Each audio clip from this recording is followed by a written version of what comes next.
9 mid term examination mathematics, इसके solution देखेंगे आज की वीडियो में। दो पार्ट में कवर करेंगे इसके सॉल्यूशंस। स्टार्ट करते हैं। Section A, question number 1।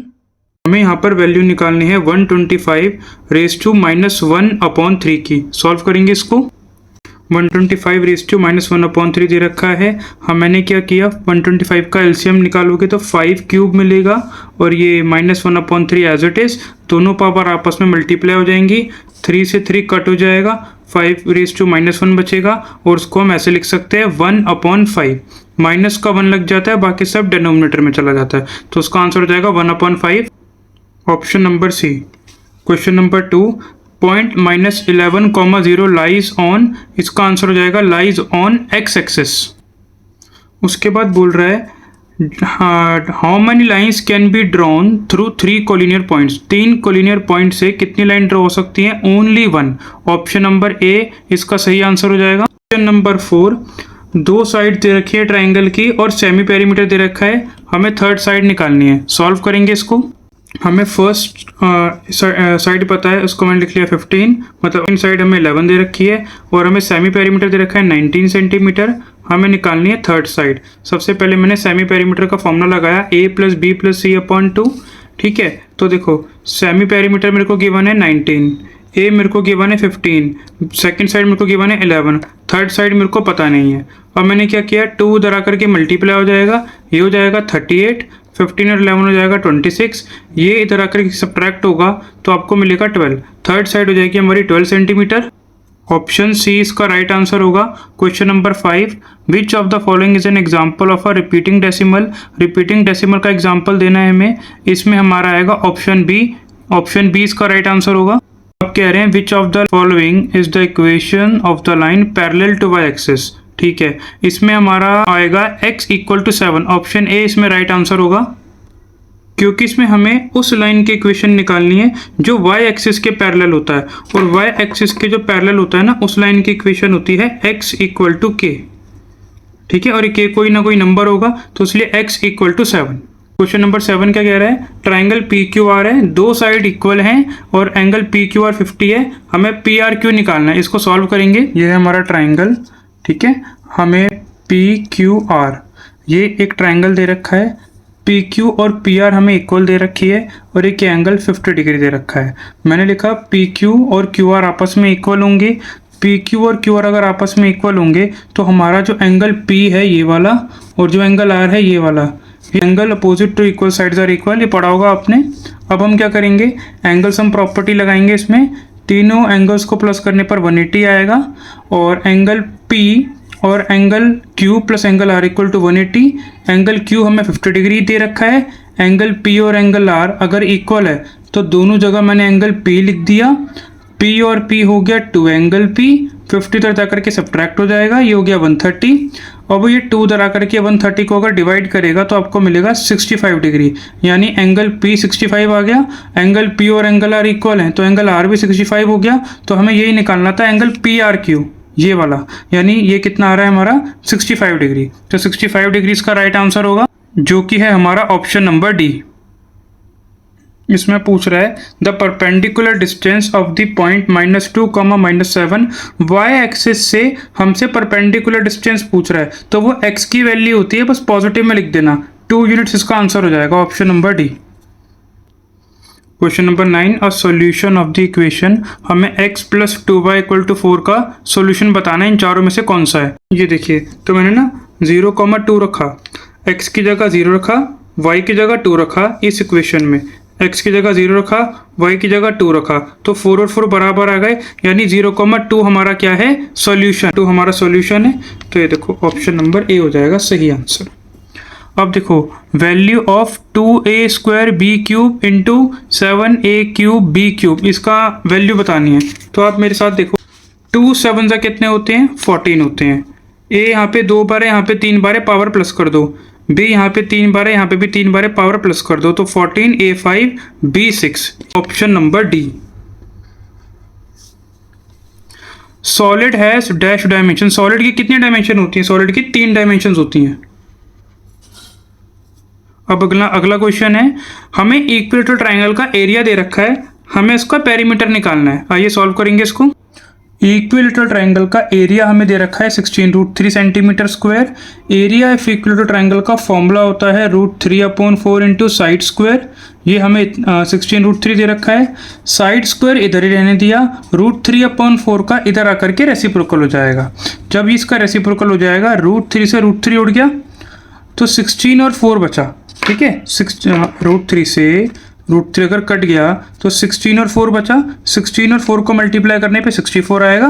Square का इधर आकर के रूट बन गया, ये अंदर आ गया 64। 64 किसका स्क्वायर है? 8 का। तो हमारी साइड आ गई इक्विलेटरल ट्रायंगल की 8 सेंटीमीटर।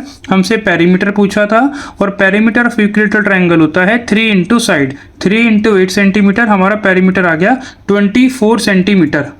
Option number B. अब पूछ रहे हैं हमसे लीनियर इक्वेशन x + 2y = 5 के कितने सॉल्यूशन होंगे? इसके इन्फिनिटली मैनी सॉल्यूशंस होंगे। Option number D. अब कह रहे हैं रेशनल नंबर 7/9 किसके इक्वल होगा? तो देखो, ना ही ये कट हो रहा, ना ही ये कट हो रहा, ना ही ये कट हो रहा, ये वाला कट हो रहा है। ये देखो, आप कर लो उसको। 3 7 से 21, 3 9 से 27। तो ऑप्शन ए इसका राइट आंसर होगा। नेक्स्ट क्वेश्चन पे चलेंगे। Question number 15।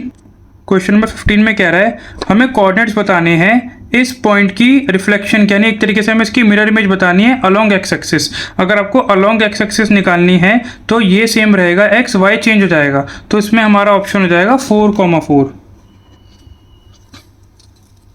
According to Euclid सारे राइट एंगल इक्वल होते हैं। ये क्या है? ये एक पोस्टुलेट है इसका। ये हो जाएगा हमारा ऑप्शन सी।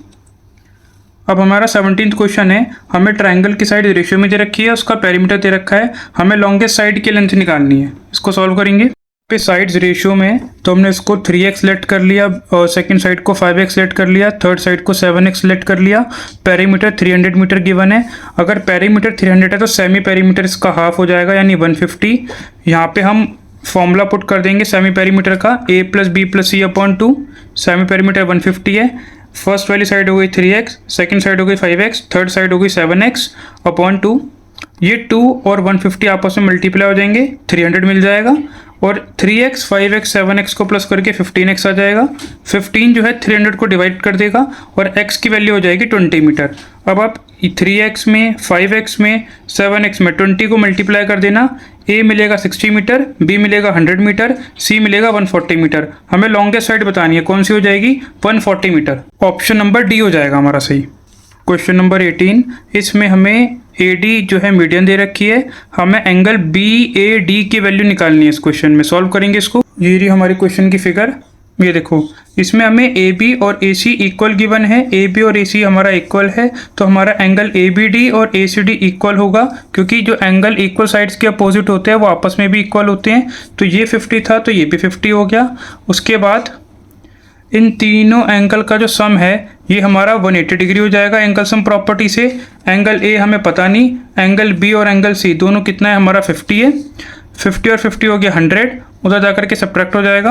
एंगल A की वैल्यू आ जाएगी 80 डिग्री। AD हमारी मीडियन है। ये देखो, AD हमारी मीडियन है, वो इसको बाइसेक्ट कर रही है। और ऐसा मान लो जो ये वाला एंगल है ना, ये वाला एंगल इसके इक्वल होगा। यानी अगर ये हमारा पूरा एंगल जो है 80 डिग्री है, अगर एंगल ये पूरा 80 है तो ये हो जाएगा हमारा 40 और ये हो जाएगा हमारा 40। तो एंगल BAD हमारा 40 डिग्री हो गया। हम इसको कॉन्ग्रुएंट करके भी कर सकते थे, लेकिन 1 नंबर का क्वेश्चन है तो हम डायरेक्ट कर सकते हैं। हमारा एंगल BAD कितना हो जाएगा? 40 डिग्री हो जाएगा। नेक्स्ट क्वेश्चन असर्शन रीजन के ऊपर है। 19th क्वेश्चन पे आते हैं। असर्शन कह रहा है कि जो पॉइंट है 2,5, इसका एब्सिसा है 5, ये गलत दे रखा है, इसका एब्सिसा 2 है। तो असर्शन तो गलत हो गया। रीजन में कह रहे हैं the perpendicular distance of a point from y axis is called its abscissa. ये बिल्कुल ठीक है, यानी इसमें हमारा हो जाएगा कि हमारा असर्शन गलत है और रीजन ठीक है। इसमें हमारा आ जाएगा ऑप्शन नंबर डी। इसका आंसर होगा 19th का ऑप्शन डी। असर्शन गलत है, रीजन ट्रू है। अब ये देखो, अगले में कह रहा है कि जो राइट एंगल है उसका बेस 35 है, हाइट 12 है, एरिया इतना है। तो half into base into height का, क्योंकि राइट एंगल ट्रायंगल का फॉर्मूला ये होता है, बेस 35 था, हाइट 12 है, तो 2 और 12 यहाँ पे कट जाएगा, 2 6 12 होगा, 35 और 6 को मल्टीप्लाई करके 210 आएगा। तो इन्होंने असर्शन में एरिया तो हमें 210 दे रखा है और रीज़न में भी इन्होंने फॉर्मूला सही दे रखा है, तो इसमें असर्शन रीज़न दोनों सही हैं और रीज़न सही एक्सप्लेनेशन है असर्शन की, तो इसमें आ जाएगा हमारा option B. Sorry, option B नहीं आएगा, ऑप्शन ए आ जाएगा, option A. Assertion is not true, reason is the correct explanation. तो क्वेश्चन 20 का आंसर होगा option number A. Section B पे आएंगे अब। सेक्शन बी में क्या रहा है, पॉइंट है m-2 और 2m+1, ये इस इक्वेशन पे लाया कर रहे हैं, हमें m की वैल्यू निकालनी है, सॉल्व करेंगे इसको। पॉइंट है m-2 और 2m+1, ये इस इक्वेशन पे आ रहा है, हमें m की वैल्यू निकालनी है। तो देखो ये पहले सबसे पहले मैंने इक्वेशन लिखी, इसको x की जगह पुट कर देंगे, इसको y की जगह, x की जगह m-2 आ गया, y की जगह 2m+1 आ गया। इसको सॉल्व करो, 2m ये -4, 3 2 6m, 3 1 3, -7 एज इट इज। इसको सॉल्व करोगे 2m और 6m 8m हो जाएगा, -4 + 3 -7 को सॉल्व करोगे -8 हो जाएगा, 8m = 8, m की वैल्यू आ जाएगी 1। ठीक है, यहाँ पे हमारी m की वैल्यू 1 आ रही है। और क्वेश्चन नंबर 22 में हमें इर्रेशनल नंबर निकालने हैं और सिंप्लीफाई करना है। मैं सिंप्लीफाई कर रहा हूँ, इस वाले का सोल्यूशन चाहिए आप कमेंट में बता देना। अभी सिंप्लीफाई करते हैं। सिंप्लीफाई है 3 + √5 और 3 - √5। यहाँ पे हमने फॉर्मूला लगाया a + b a - b का, जो कि a² - b² के इक्वल होता है। तो 3 का स्क्वायर कर दो, √5 का स्क्वायर कर दो, 3 का स्क्वायर 9, √5 का स्क्वायर 5, आंसर आ जाएगा 4। नेक्स्ट क्वेश्चन पे चलेंगे। नेक्स्ट क्वेश्चन है हमारा यूक्लिड ज्योमेट्री का। इसमें हमें कह रहा है कि AM और NC अगर इक्वल है, M अगर AB का मिड पॉइंट है, N अगर BC का मिड पॉइंट है, तो आपको प्रूफ करना है AB और BC आपस में इक्वल है। तो ये देखिए, मैं मिड पॉइंट बताता हूँ आपको होता क्या है। जैसे मान लो M अगर AB का मिड पॉइंट है, यानी अगर ये पूरा 10 है ना, अगर ये पूरा 10 है, मान लो अगर ये पूरा 10 है तो ये भी 5 होगा और ये भी 5 होगा। ठीक है, और मान लो कि ये पूरा हमारा ये जो BC है, मान लो ये पूरा 30 है, तो N इसका मिड पॉइंट है, इसका मतलब है कि ये भी 15 होगा और ये भी 15 होगा, ऐसा मान लो। तो देखो हमें क्या है, AM और NC इक्वल दे रखा है। ठीक है, तो M हमारा AB का मिड पॉइंट है, N हमारा BC का मिड पॉइंट है, और हमें AB और BC को इक्वल करना है। तो मैंने लिखा AM और NC आपस में इक्वल है, ये हमें गिवन है। मैंने क्या किया, दोनों का डबल कर दिया, AM का डबल कर दिया, NC का डबल कर दिया। जब मैं AM का डबल करूँगा, तो AB हो जाएगा, NC का डबल करूँगा तो BC हो जाएगा। तो हमारा ये हो जाएगा AB और BC आपस में equal, hence proofed. Next question पे चलेंगे। नेक्स्ट क्वेश्चन है, एक पॉइंट है P, उसकी ऑर्डिनेट, उसका एब्सिसा में दे रखा है -5 और 7, उसके कोऑर्डिनेट्स लिखने हैं और उसका डिस्टेंस बताना है x एक्सिस से। तो उसका सॉल्यूशन दिखाता हूँ मैं।